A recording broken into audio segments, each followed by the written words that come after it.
Scott McGregor here with Rapid Media TV, and I'm in the Dagger Kayaks booth at the 2015 Outdoor Retailer Show with Snowy Robertson. Snowy, we were playing, Dan and I were playing this game on the way down where we were trying to guess on what would be new from each of the brands, and he nailed it.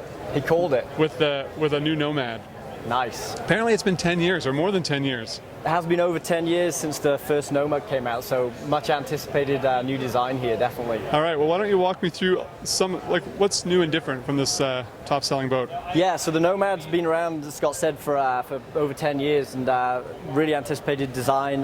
The big thing that we're doing here is true small, medium, and large sizing. Right, and in the past you only had the two. We just had two sizes, right. Exactly, the 8.1 and the 8.5. So in this one, we've brought in the large Nomad. It's been asked for, and we've delivered. So true sizing on the large, 96+ gallon boat, big guy's boat. We've been testing with some really big guys, testing with overnights, loading the boat down, and it's really delivering on the performance features that the Nomad's been known for, but in a true big package as well.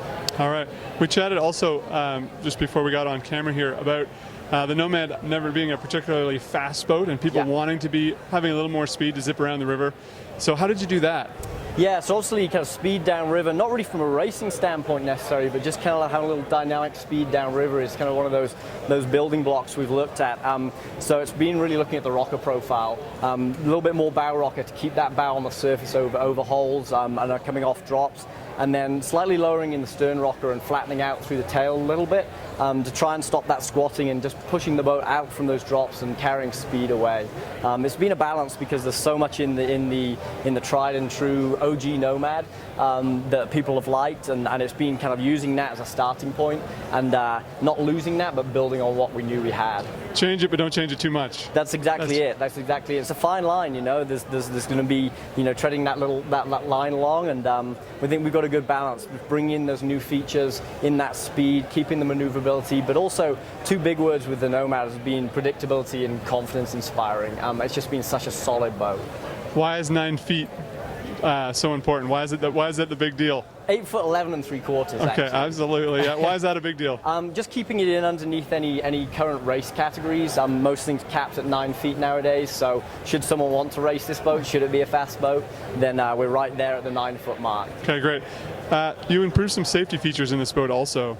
We did, yeah. Safety and creaking is just the biggest thing for us. One of the big things, obviously, when you've got contact and control in your boat with our Contour ergo outfitting, then you've got safety. Your safety comes from that predictability and being engaged. But also on top of that, we've changed some of the safety configuration on the handles. We've shifted this one to the front here, so you have that safety handle, great for loading and access as well, clipping into. But also internally, we've still got our tank-style rotor-molded seat. It's durable, it's as solid as can be, but also the Dagger safety step-out.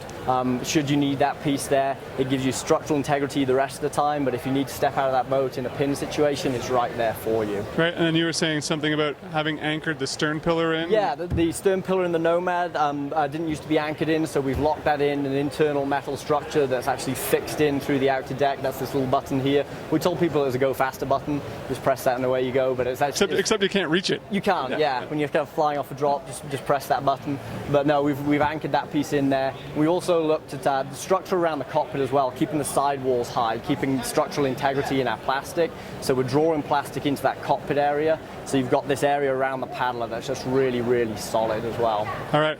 Prototypes. When are they going to be ready? When's the going to be ready to go? So the large will be the first boat to drop, and that's looking to be coming out around January. Okay. And then staggering our launches from there. We've just shown the two sizes here at OR, but there'll be the true small size coming in as well.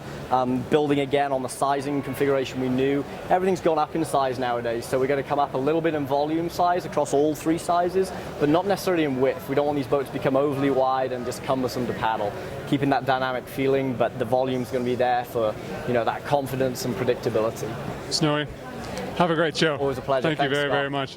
Scott McGregor here in the Dagger Kayaks booth for Rapid Magazine, hoping you paddle forever.